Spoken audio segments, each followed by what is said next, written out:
A very, very warm welcome from Amsterdam in the Netherlands.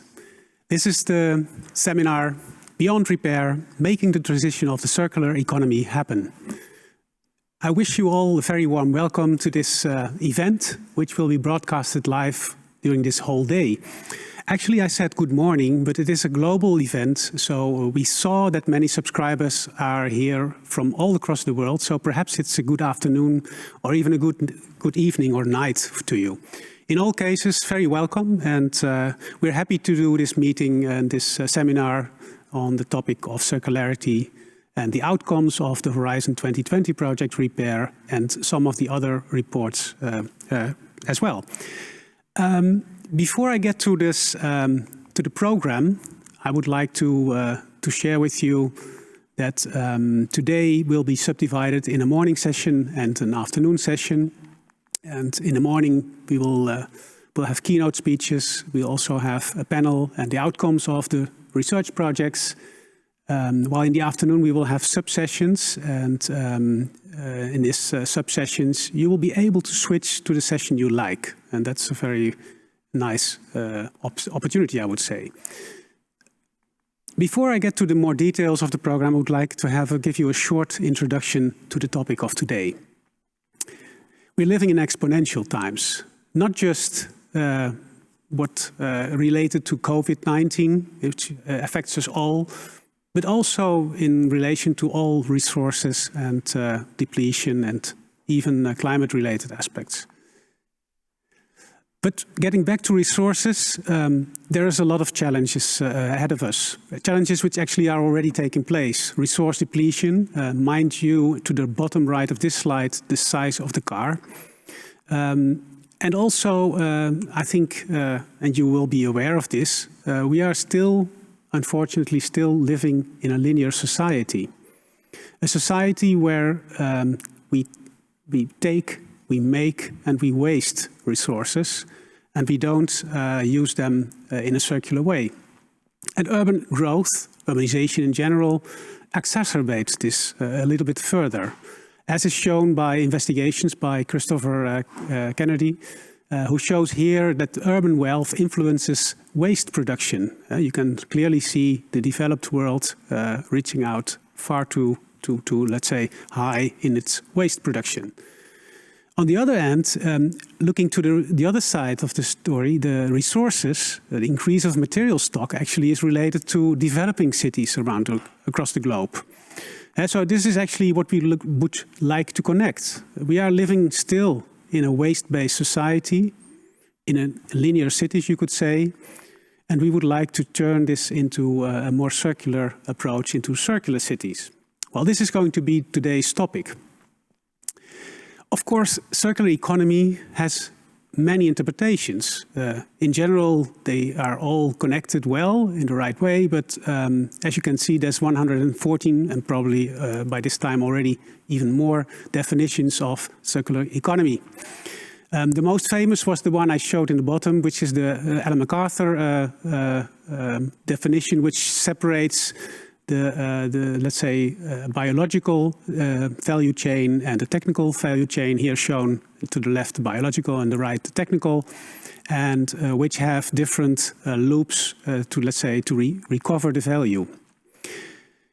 So you could do this for each of the value chains, here on the top the technical value chain, or on the bottom the biological value chain, but of course in the end the final step should be that we replace non-renewable with renewable resources and really make this a renewable circular system. This seems very obvious, very easy perhaps even, but it's quite complex, and that we will see today.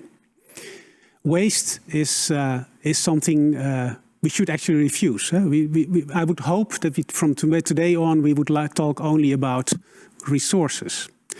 And we need to still reduce our demand for resources, and you could say even try to improve the reuse of it and recycling of it.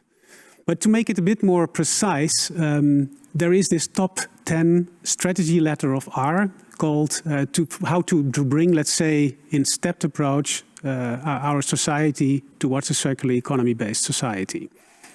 I'm running through this very fast, as I suppose that you will be quite familiar with it, and also because our today's keynotes and panelists will refer back to it in many times. What is new to the REPAiR context of this seminar is that REPAiR added to this circular economy perspective also something new, which is the inclusion of wastescapes.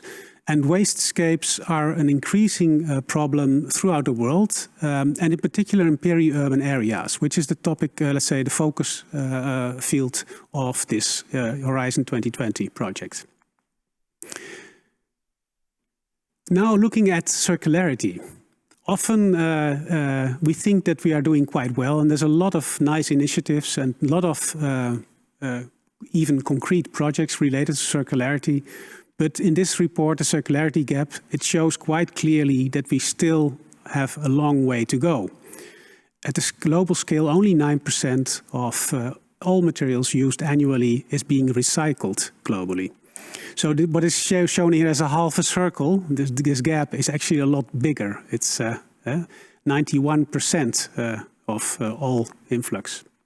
And if you look at the shares of these of the flows, then the built environment, and if you add mobility as part of the built environment and production, which more often is also almost industrial or built, the far largest share of our society is to be addressed to this demands of resources, and thus the importance of our focus of today. Now, I would like to highlight something else, which I like to frame as systems thinking. We all know that we have to think from left to right. This is for energy transition, from the coal, natural gas towards sun, wind related renewables. But if you put another axis to it, this is the same graph, but in a second axis, sorry, now I switched too fast. But then you see that there's a systems perspective need, because it really relates all to each other. It relates to material use. And then you saw that actually renewables often have a larger rare metal demand. And this is where comes in the connection of, let's say, systems thinking, and some also relate often to the concept of urban metabolism, in which we look at our cities from a different angle, as you can see in this short video. This different angle looks more at the technical side of cities. It looks at flows. It looks at the inflows, the outflows, and here comes in the circularity perspective. How can we connect them in the most, let's say, in the most valuable and most in the economical way for society? Just a little bit of history. So in the end of the 80s of the last century, actually, we were able to give quite an important, to have a good analysis of systems in a black box model of input and output. Of course, this was not sufficient for the complexity of the built environment. So soon after, we were able to develop Sankey-based ways of representation of cities. And that already gave a much more divided perspective on where which kind of flows do appear in, let's say, the amounts of flows of incoming and outcoming, and what happens within the system itself. This is called the gray box model. Actually, what we are going to talk about today a lot is the network model, and that's what we have achieved in REPAiR, in which we could really relate a lot more complexity as is in reality to the flows of a city. And that's where we are today. So from previously non-spatial non-user specific or non-use specific and insufficiently accurate because the sand keys were still quite lump sum, we can now really come to ways to represent our flows in society. From left, here you see here the Sankey of consumption waste in the Amsterdam metropolitan area. And to the right, you see the same, but now you see it with a geographically, let's say, positioning, GIS-based. And this shows already the value of this precision and the connection to use and users. So you could say that this way of representation, which will be explained more thoroughly later on in this seminar by Alex Wandel, is the first time we can really have an activity-based spatial material flow analysis and related effects for the environment.